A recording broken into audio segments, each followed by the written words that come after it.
Actually, it's afternoon. Jean Truelove from Truelove Quilts for You. Standing behind me is my finished Whispering Pines quilt kit top that I've made from my pre-cut quilt kit from the Fabric Hut. And two of you will have an opportunity to win this actual kit. I will show you, before I go on too long, I will show you what's included in the kit if you're not aware of it from the Fabric Hut. All of the pieces are pre-cut. I'm going to take some pictures of how well the machine cut triangles are. This is, I would say, an advanced beginner. If you get into the groove of things as I go along the way, I show you, there's all sorts of ways you can piece your rows together. If I actually stopped and pinned very loosely and then took them over, but if you wanted to stack them on top of each other, if you're confident, again, it's just repeating it and repeating it each row.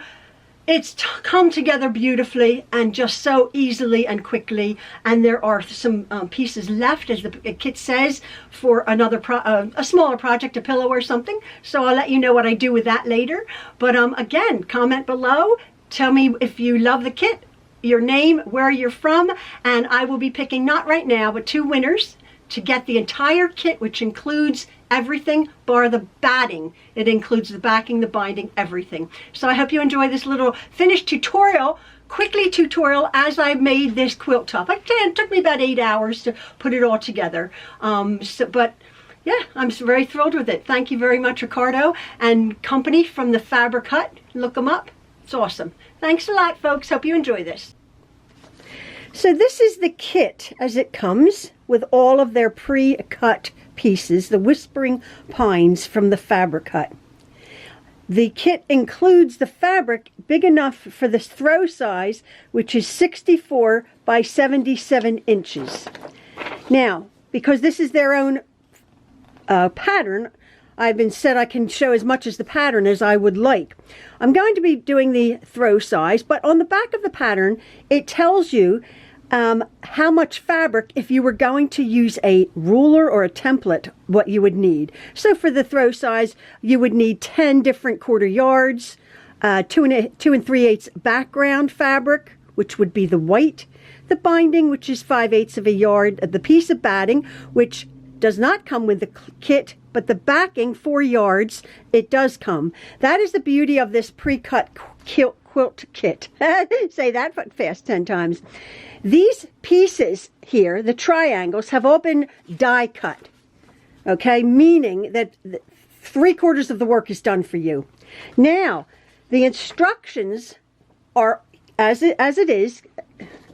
Now the instructions begin on this page, and of course it starts by cutting the different fabric if you're just buying the pattern itself. But since we have the kit, we can skip this section and start on page 2. Don't pre-wash the fabric. The kit, it contains extra pieces. Use your favorites, then use the extra pieces in a pillow or another project. Okay, and again, if you're just buying the pattern, it will tell you what to cut from your accent fabrics, from your background fabric, your binding, and your backing.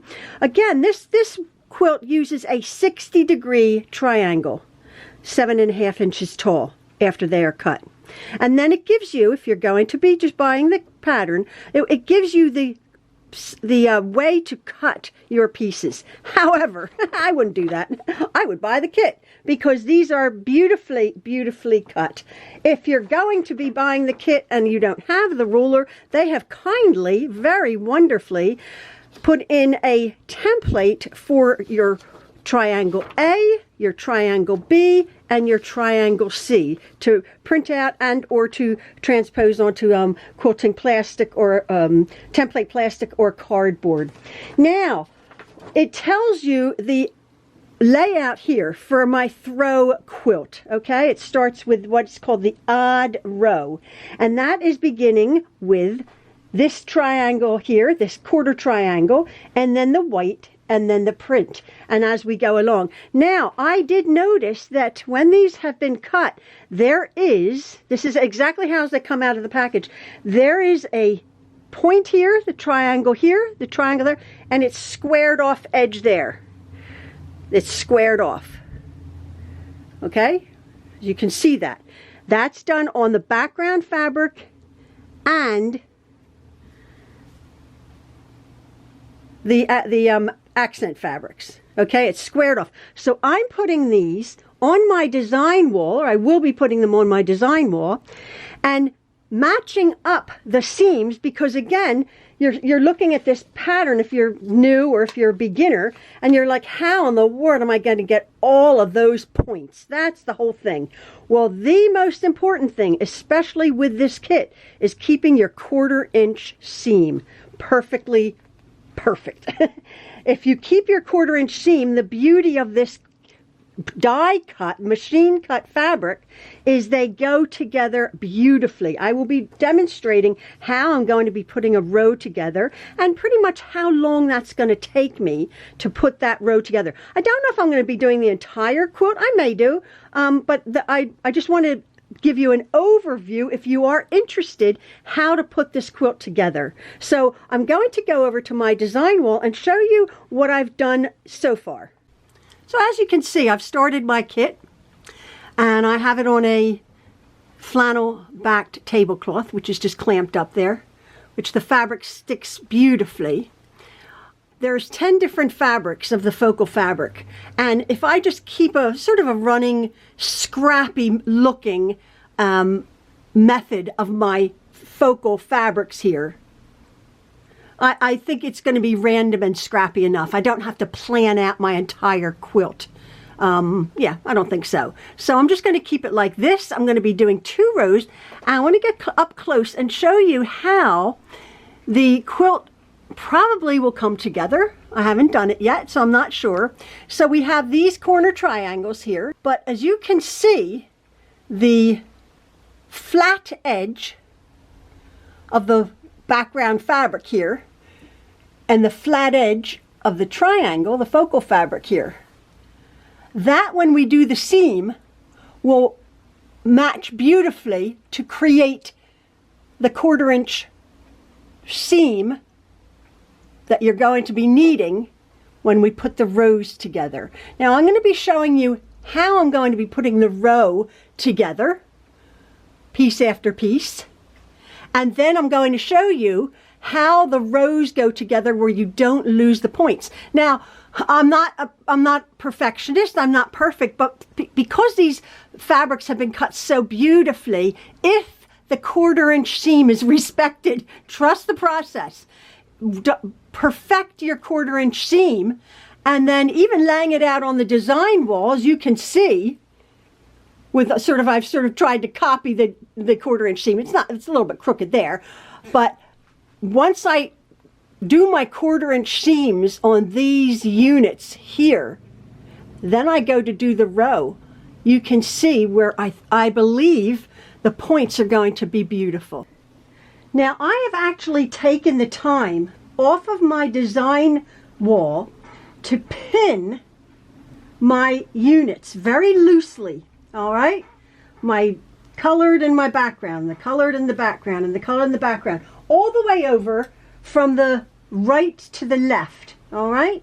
Now what I'm trying to do is to maintain the square of the fabric. It's always square to point. Square to point, okay? Hopefully I can explain that to you, because somebody asked, well, why are these why are they cut off square? Where do you sew? So I'm putting my 1/4 inch, the square edge at the top, say of the first one, is exactly 1/4 inch, and I'm sewing that down, and I've just pinned it loosely to the square of underneath. Just go slowly with this. There's a point and then there's the square. So I'm just going to go to that intersection where the point of the side where the point meets the square. Okay, pinch and pull so you don't stress that seam, and trim. And then for this, I've done the first one. You're thinking, okay, well then I've loosely pinned the second one. Okay, get this one out of the way. And I'm going again, square edge to point on this top one, starting in 1/4 of an inch from that square edge. Scratch them together nice, making sure your 1/4 inch is perfect. And then when you come to the bottom here, I'm going to be pulling this because I haven't ironed it. I'm going to be pushing it over to the dark. Okay, I'm going to be pushing this over to the dark. And then hopefully we will have the 1/4 inch for our next row. But I'll just show you that in a moment. So there we go. Hopefully you can see that. Let me just see. I'm looking at that. Yeah, hopefully you can see that. That 1/4 of an inch right there is where we're going to be sewing our next row. So just remember that it's the square to the point. Square to the point. So those two are sewn together. And I did take the time. You know me, I don't like to pin. But I did take the time to pin this together like so, because these are all triangles. And at one point I was distracted, and I put it up here. And I'm thinking, why the heck is it going like a right angle or something? Because I forgot that these are the way the triangles go. So it's a little bit funky. Do you see what I mean? But as you can see, here's my square. Now I'm going to bring this down. The dark, I'm sewing to the dark 1/4 inch in. This is my next seam I'm going to be sewing. Square to the point, coming down. And again, the square to the point, lining them up. This may be a bit unconventional. I know, again, a lot of people have a way of putting pieces on top of each other when they're quilting to do a line, but I don't want to get confused. And I trim.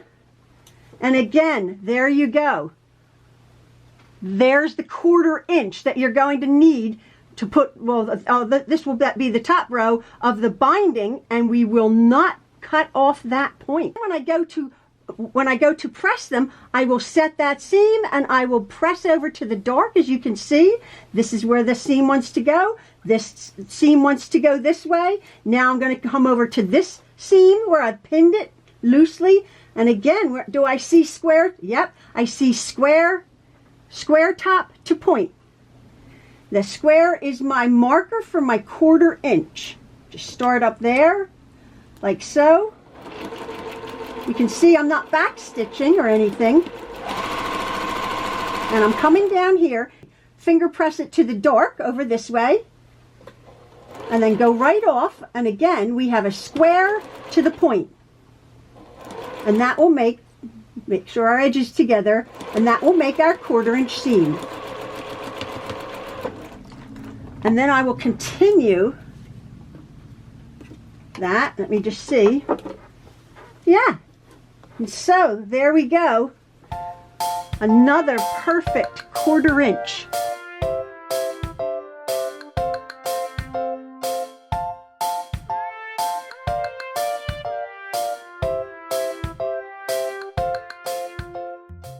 So what I've done is I've very loosely come over to my ironing table and just very loosely, sort of in the middle, because they're joined at the top and the bottom, I've just set my seam just as much as I could, just to make it a little bit easier to work with when we go to press it.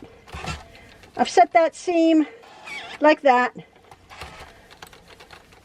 And because these are triangles and cut on the bias, obviously it's difficult to work sometimes with bias edges, so I do have I have a heavy starch here, a heavy hold enhancer, And I'm working very carefully. I'm not pressing anything really hard. I've already done that edge. So what I'm doing now is I can turn this over, and I'm going to give my fabrics a spray here with my starch. And as you can see, this lines up really nice on my board. And I'm going to be pressing, just pulling this out ever so gently, every seam, okay? Now I'm going to be pressing to the dark, right? So this is the dark piece. I'm just going to be pushing that over just with this edge of my iron there. And I've already, as you can see, it's laying really nice. It's not stretching, and it's almost like this little V that I can get in that white area there, okay? And then I'll just gently put it in front of me. Again, I've just sprayed that a little bit, and I can just pull that gently, and I can just maneuver that seam to the dark, just like that. Now I will press this on the other side. Hopefully I haven't gotten any little tucks, because I'm smoothing it all the way, all the time. You see that? I'm smoothing that seam over to the dark. And as I always say, it's so important to press or iron or whatever the heck it is you do. I iron. A lot of people press up and down as to not stretch, but I'm cool. My fabric's all nice. So I'm just gently ironing this.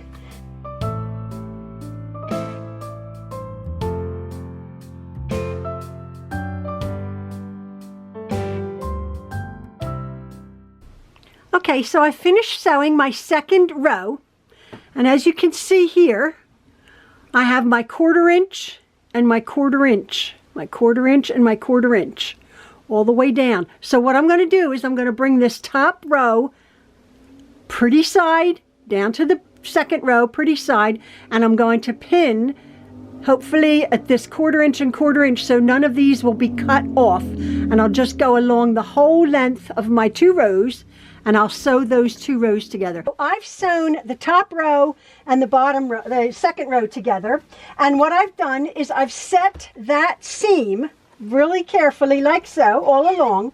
And the general rule in quilting is you press to the dark. Well, you have light and dark. Where are you going to press? I always sort of say, let the fabric tell you where it wants to go. So I've laid my row like so, and obviously my seam, my fabric seam is going to be going underneath, is going that way.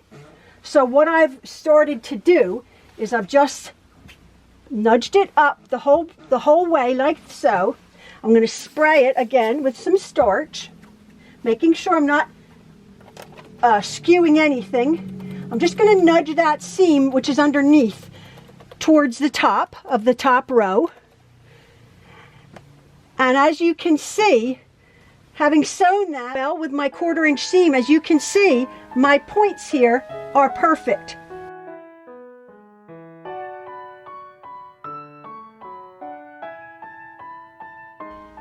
Well, my quilt top is almost done.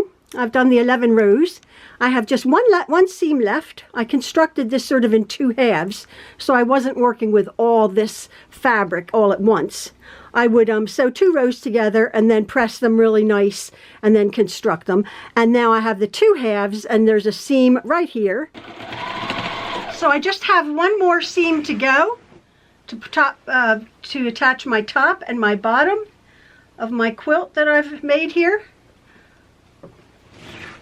Again, I did it in units so as to not have to work with the entire quilt.